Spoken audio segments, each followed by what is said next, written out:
Fujinomiya celebrates New Year's with her family, where she meets the woman whose wedding she went to when she was a round and small kid. Masamune visits a doctor to inquire about his hives, but the doctor tells him it must be a change of hormones due to some kind of stress.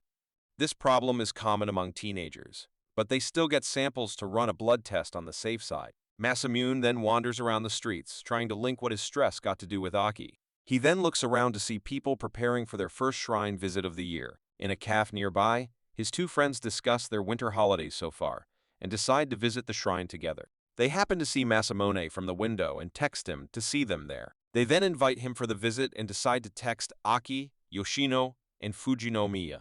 Masamune recalls his hives and lies nervously that Aki and Yoshino are busy. Meanwhile, Aki is lost in her thoughts of her birthday night and the fact that Masamune did not approach her anyway for 4 days. Yoshino observes Aki, who is only looking at the screen but not watching the show, and brings her back to reality. She asks if Aki has any plans, which Aki sadly denies. Fujinomiya looks at the old album, which has the picture of her and Masamune's family from the wedding of the relative she recently met. She recalls how she was clinging to her mother the whole day when Masamune's mother saw her and tried to introduce her to Masamune. However, the chubby boy was too invested in hoarding food and plates in his pockets that it took him a solid minute to communicate with shy Fujinomiya. Well, even after a proper moment, what he chose to do was pull out a chicken from his pocket and offer it to her. Talk about being a big fat embarrassment. Fujinomiya comes back to reality by the text of it inviting her for the visit, to which she agrees. The three wait for Fujinomiya, who reaches out and questions Aki and Yoshino. Masamune's nervousness while lying does not go unnoticed by her. As the friends come back after visiting the shrine, they discuss Masamune's plans with Aki, which make him lie again, which is once again noticed by Fujinomiya. All of them then decide to have a game of Kanetsugu. Masamune questions if Fujinomiya is fit enough to play yet, which makes her show her interest in the game from the fact that their family used to have tournaments on it. Fujinomiya and Masamune pair as one team, and they all collectively decide that the loser pays for ice cream. After a fun game of AI and Shuri consistently hitting each other, Masamune and Fujinomiya win. They all have weird, funny marks on their faces as a penalty for losing points. As Masamune leaves after a fun day, he notices his hives all disappear and gets confused. After the break, Masamune sees Yoshino walking in the corridor. As he moves past her, he looks at her, wanting to talk to her, but Yoshino walks ahead. Fujinomiya notices from another corridor that Yoshino indeed stopped to have a look at the retreating Masamune. Fujinomiya is about to leave the hospital after her routine checks when Masamune calls out to her. She worriedly asks if he is fine, but he hesitates in answering the question. Fujinomiya smiles and sweetly invites him for tea to easily talk about the matter if he wants. As her bodyguard serves him tea, she stares at him and screams to not mess with Fujinomiya.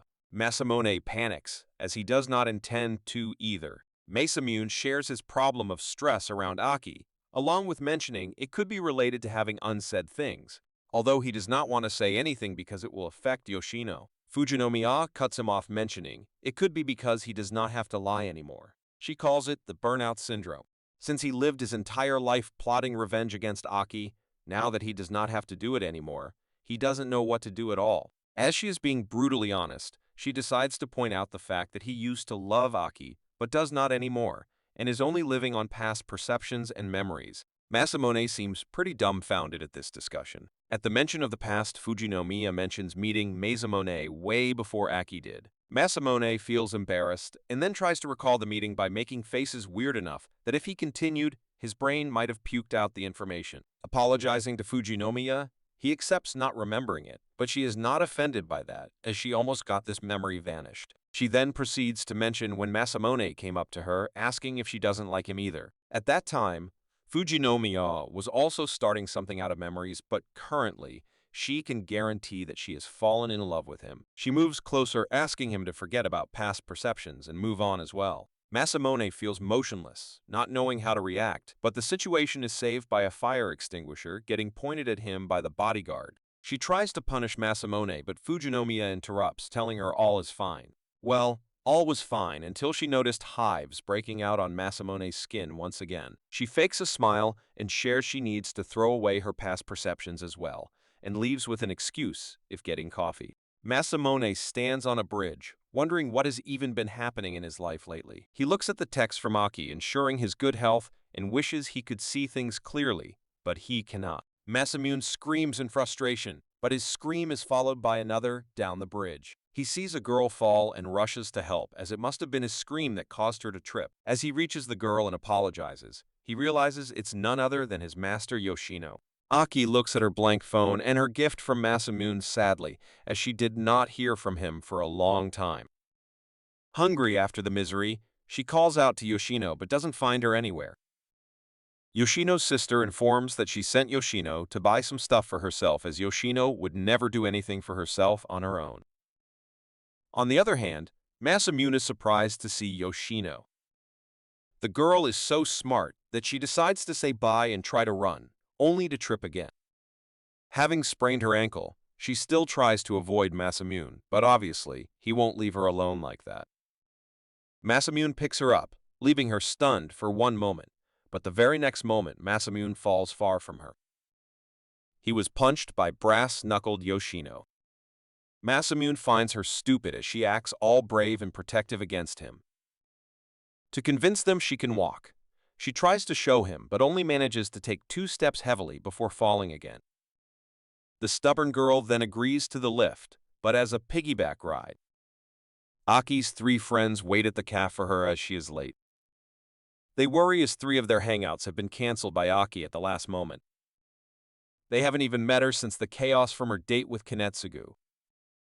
One of them mentions the rumor about Aki dating Masamune. The other tries to tell her that it is not just a rumor, but the truth. Neither of them wants Aki to date Masamune and wishes it's not true, but thankfully they do realize that if Aki loves him, then they shouldn't be a nuisance for her. By the time Aki reaches there, they are all nervous about how to confirm this from her. So, when she greets them, the 3 stutter while meeting her. Yoshino and Masamune are side-eyed by a lot of strangers and feel heavily awkward. More than that, Masamune seems to be worried about Yoshino being close to him. Yoshino tells him to drop her at a park nearby, but he tells her he won't do that.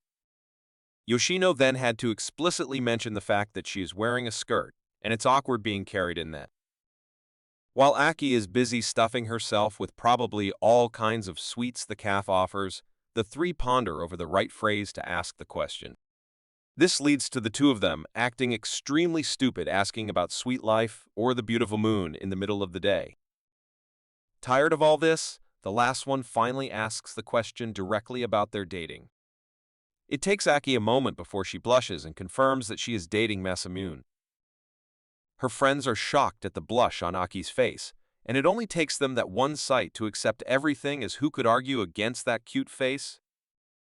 Masamune sets Yoshino on a bench and tried to check up on her injury, but she refuses to let him touch her. He sits on the adjacent bench thinking how hard-headed she is to not even try interacting with him since she decided on it. Yoshino then breaks the silence by mentioning how Masamune must have ruined the date for Aki.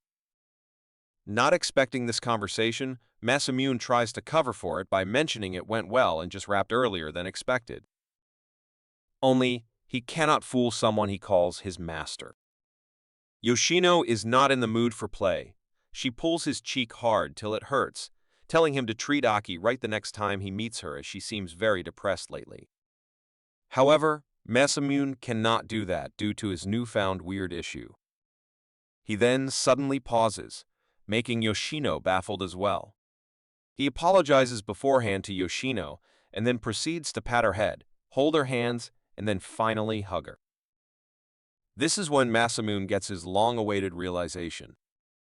He does not feel any pain or hives when he's around Yoshino. He speaks out loud that he made a mistake, and he should have known that it was always her whom he felt the most comfortable with. After this little moment passes, Masamune earns a head smack, knocking him unconscious. After Masamune wakes up, he worries about Yoshino leaving with an injured ankle. He is about to call her, but the reflection on the screen makes him read the note written on his face. It says she will pretend like he never said that. Masamune understands her stance, as he cannot hurt Aki like that either, and cannot undo what has already happened, so it is better to avoid this incident. Aki walks back home wondering what she wants when she walks into Kanetsugu. She requests Aki to have a conversation with her. As they sit in a cafe, Kanetsugu apologizes for whatever she did, but Aki has heard of all her reasons and does not blame her for anything. Since Kanetsugu was doing it all for her sick sister and regrets all that she did, Aki has nothing against her anymore. Kanetsugu calls her string for that. In Aki's point of view, Kanetsugu is a strong woman who is ready for all types of sacrifices for her sister, while Aki herself cannot even accept the fact that she has been unintentionally hurting someone.